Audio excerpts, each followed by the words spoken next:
Mr. Antonopoulos, I know that what I'm going to ask you is a Herculean task, but I also know that this is your occupation. You are an expert on Bitcoin. So, somewhere out there is my dearest mother, and she's wondering, what is Bitcoin?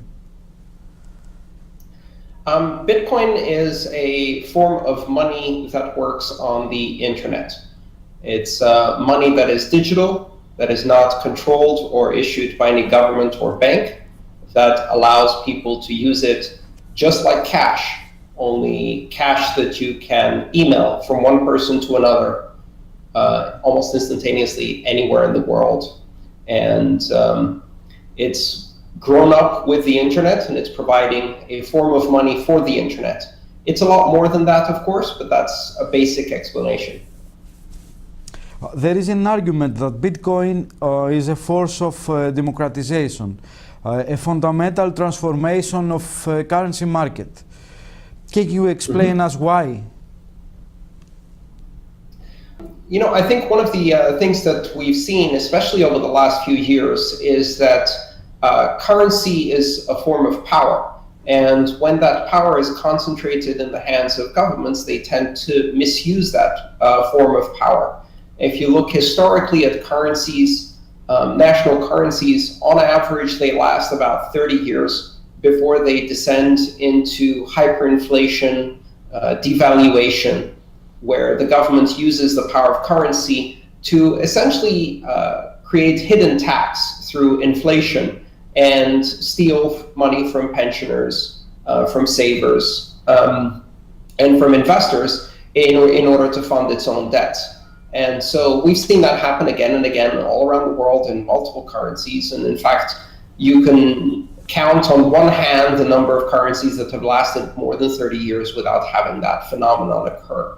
So Bitcoin represents a new option, a new idea in the form of currencies, a system of currency that's not controlled by governments, but which operates on the internet, using an internet protocol, and is secured by the collaboration of thousands and thousands of participants, none of whom have control. There is no central location that controls it, just like the web, just like email. And so the same reason why the web and email brought freedom of communication, Bitcoin brings freedom of currency to individuals. And that seems to be an idea that's catching on. Do you believe that 2017 will be the year of the Bitcoin and cryptocurrencies?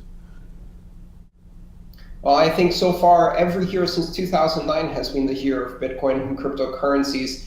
And we're still going to see a lot of turmoil, a lot of volatility.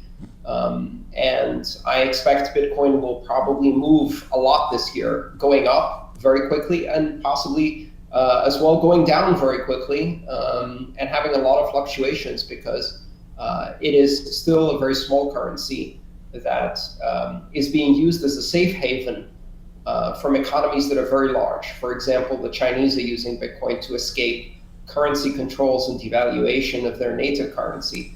So I expect we're going to see a lot of exciting things, but you've got to understand that Bitcoin is still very, very early days. It's a bit like the internet was in the early 1990s, and you shouldn't expect to see the availability of Bitcoin to pay for a cup of coffee in a store near you. For now, most of the application of Bitcoin is for moving money across borders, as well as for protecting money from inflation and other geopolitical crises.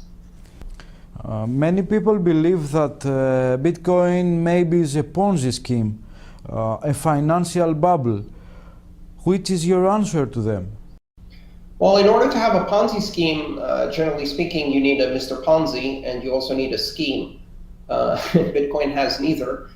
There's no one who controls or directly benefits from Bitcoin's growth, other than the fact that people who have invested in Bitcoin have something to gain if it becomes popular.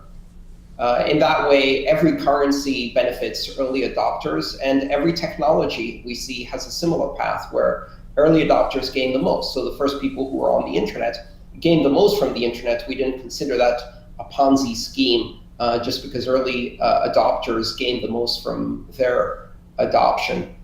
Is it in a bubble? I think yes. I mean, we are seeing not just one bubble. This is the fifth bubble in Bitcoin.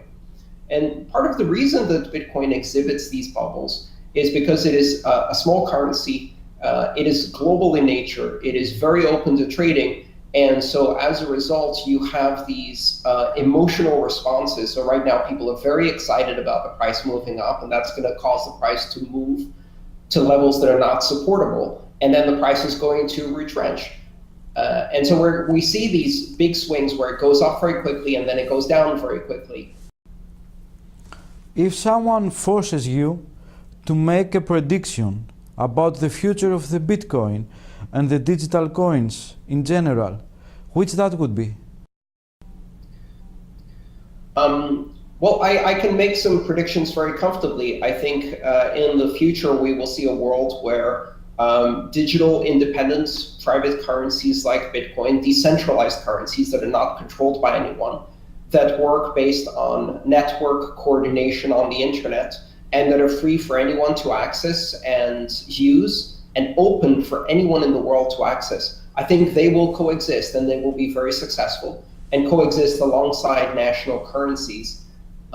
There's no doubt in my mind that we will live in a world where we will break out of the monopoly of national currencies, and we will see a number of very successful large global currencies based on internet networking exist in the world.